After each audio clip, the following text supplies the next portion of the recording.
We're going to turn to our commissioners. 5 minutes for the chairman, 3 minutes for everyone else who'd like to be heard. Welcome again. Thank you very much, Senator Boxer. Chairman Boxer, Ranking Member Inhofe, Chairman Carper, Ranking Member Barrasso, and members of the committee, my colleagues and I are honored to appear before you today on behalf of the U.S. Nuclear Regulatory Commission. Having appeared before you in June as a nominee, I want to thank you for confirming me and for your careful oversight of the NRC. I look forward to today's hearing, my first before you as NRC Chairman, and I'm pleased to join with my fellow commissioners to discuss the critical policy issues facing our agency. 2 months into my tenure, I have a much better sense of the agency and its dedicated staff. I've spent many hours in meetings and briefings on the issues currently before the agency, both at NRC headquarters and at our 4 regional offices, 3 of which I have now visited. The 4th is tomorrow. I have also informally walked the floors of our headquarters building, eaten lunch with our personnel in the cafeteria, and met them in the gym. I have been consistently impressed by the seriousness with which the NRC staff approach their mission of protecting the safety of the American people, the enthusiasm they have for their work, and I have been touched by the warmth with which I have been welcomed by them. I also appreciate the sincere welcome that I have received from my colleagues on the Commission, and I deeply value our working relationship.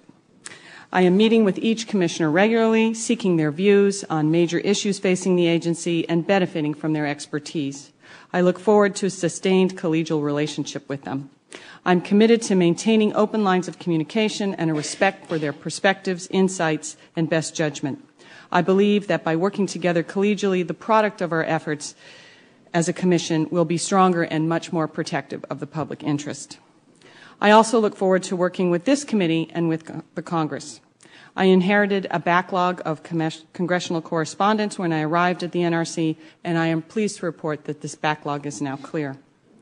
Since arriving at the NRC, I've found an organizational culture that promotes an open, collaborative work environment, encourages all employees and contractors to share concerns and differing views without fear of negative consequences, and encourages any employee to initiate a meeting with an NRC manager or supervisor, including a commissioner or the chairman, to discuss any matter of concern. I am determined that these organizational commitments will continue under my leadership. I believe these values are worthy of highlighting as we reinforce our agency's focus on its critical mission of safeguarding the public's health, safety, and security and protecting the environment. These values are especially pertinent at a time when the agency is dealing with a wide array of critical safety matters. It is in this context that we update you on the NRC's implementation of the safety enhancements following the Fukushima Daiichi accident. With everything that we have assessed to date, the Commission continues to believe that there is no imminent risk from the continued operation of the existing U.S. nuclear power plants. At the same time, the NRC's assessment of Fukushima leads us to conclude that additional requirements should be imposed on licensees to increase the capability of nuclear power plants to mitigate beyond design basis natural phenomena.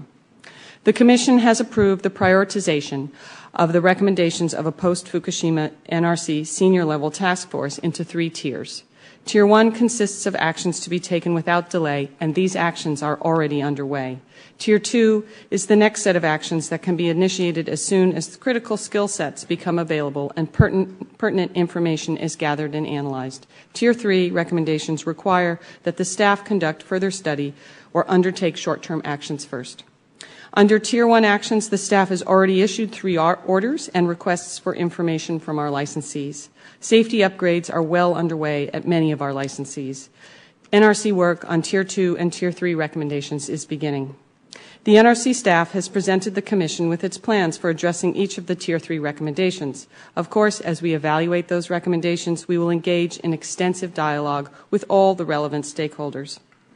The NRC staff has done an outstanding job of not only making progress addressing lessons learned from Japan, but also continuing to ensure the safe and secure operation of all our existing licensed facilities. The Commission is dedicated to never losing sight of the fact that our effectiveness as a safety and security regulator depends first and foremost on the staff's hard work and dedication.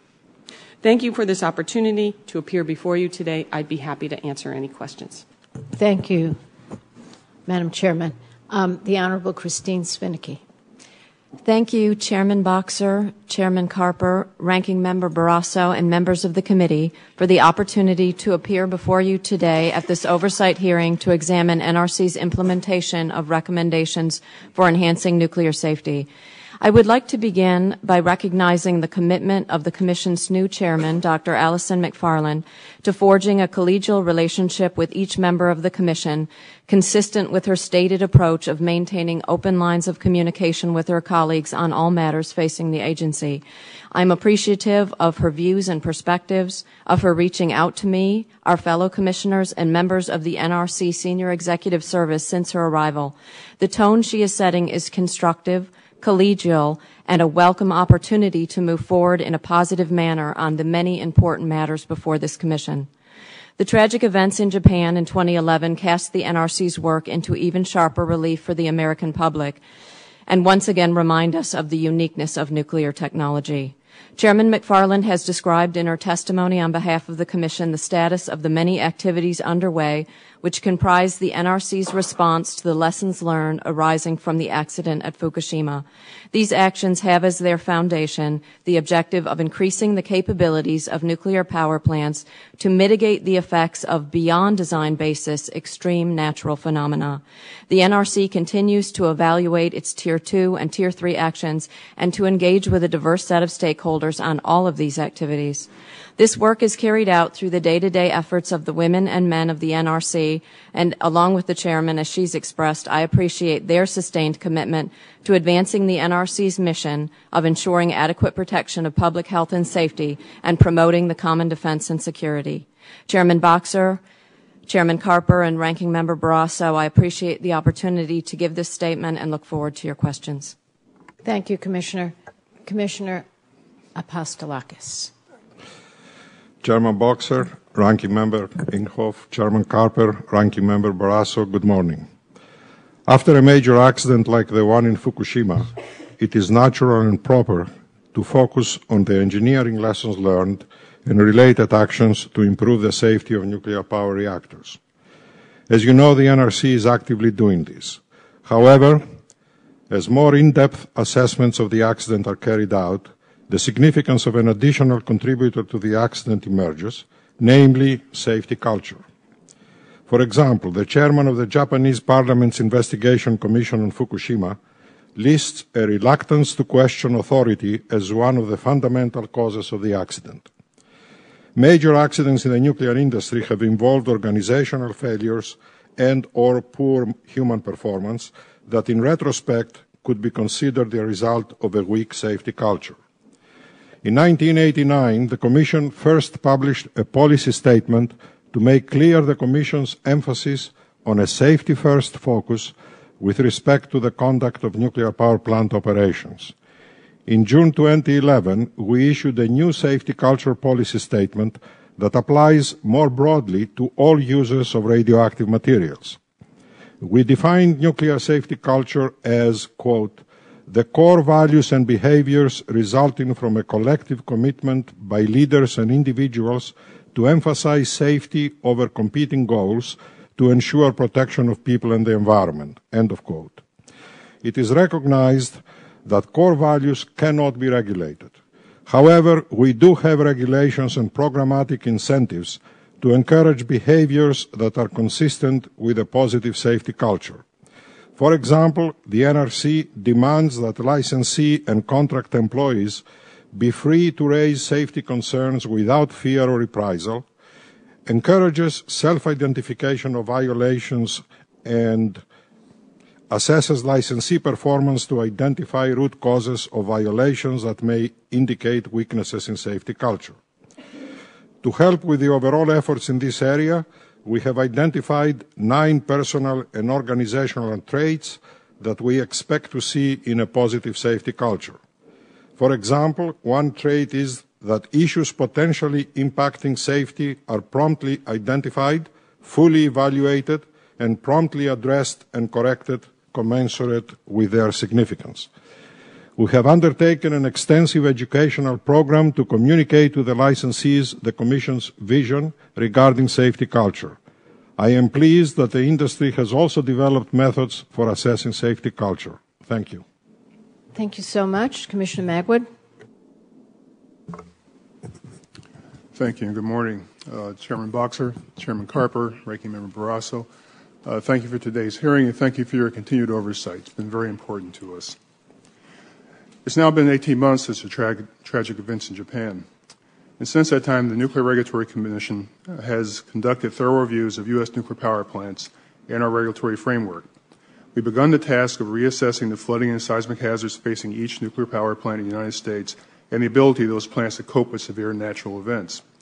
We've taken many other actions that the Chairman has detailed in her written statement, including orders that require licensees to develop strategies to cope with site-wide, beyond design basis disasters. After all we've learned from the disaster in Japan and from our work over the last year and a half, my confidence that U.S. nuclear power plants are being safely operated has only increased. Nevertheless, we are applying the lessons of Fukushima to establish an enhanced level of safety for U.S. plants. Given the consequences of nuclear accidents such as that experienced in Japan last year, we must do no less. Over the last year, I've met with regulators from around the world and visited several overseas reactors. Also, at Chairman Macfarlane's request, I recently led the U.S. delegation to a meeting of the Convention on Nuclear Safety, attended by 63 countries, which focused entirely on the lessons of Fukushima. Through these interactions, I've found that all countries are learning essentially the same lessons from last year's disaster and are taking essentially the same steps in response. We often use different terms and different methodologies, but the actions taken by the world's regulators are roughly the same. This has only increased my confidence that the actions we have taken are appropriate. And real action is being taken. I visited 8 nuclear power plants in the U.S. since we issued the post-Fukushima orders earlier this year. Our licensees have purchased new equipment and have devoted some of their best engineers to the task of responding to NRC orders. I've had valuable conversations with licensee staff about their installation of new equipment, the procedures and training that they are developing, and the ability of plant operators to deal with new requirements while still maintaining a firm grasp of the fundamentals related to the safe operation of their nuclear power plants. I'm confident the steps we've taken have and will enhance nuclear safety in this country.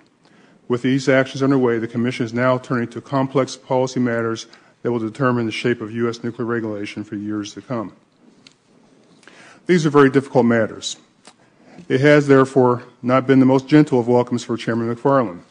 However, I have appreciated the fact that she's created an atmosphere of open discussion and debate since joining the Commission. I believe this Commission, as is constituted, is more than equal to the task ahead, and I look forward to working with my colleagues and with this committee as we go forward. Thank you very much. I look forward to your questions. Thank you, Commissioner. Commissioner Ostendorf. Thank you, Chairman Boxer, Chairman Carper, and Ranking Member Barrasso, for the chance to appear before you today. The NRC continues to make strong, steady progress in implementing the lessons learned from Fukushima. At the same time, the Commission and our highly talented staff continue to be successful in performing other vital work. Last July, the NRC Fukushima Task Force concluded that a sequence of events in the United States similar to that experienced in Japan is unlikely, and concluded that there is no imminent risk from continued operation of U.S. nuclear power plants.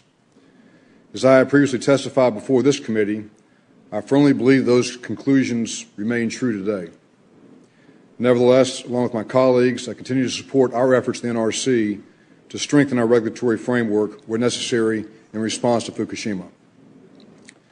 Days before the March hearing before this committee, along with my colleagues here to my right, we all voted to approve the issuance of 3 orders for additional requirements to our licensees, dealing with accident mitigation strategies, containment vent systems, and spent fuel pool instrumentation, based on the lessons learned from Fukushima. We also supported information collection and analysis efforts necessary to inform proper decision-making. In the intervening months, the NRC has continued to make significant progress. The staff has developed and issued final implementation guidance on the March orders. The staff has also initiated an advance notice of proposed rulemaking for the station blackout rule, as well as for integrating emergency response procedures. The station blackout rule remains on an accelerated schedule. We need to continue to aggressively pursue these efforts. Finally, I join my colleagues in warmly welcoming Allison Macfarlane to the Commission. Her collegiality and leadership have already greatly benefited not just the Commission, but our entire agency. She is off to a very, very strong start as chairman. We're grateful for that. I appreciate this committee's oversight role and look forward to your questions. Thank you. Thank you.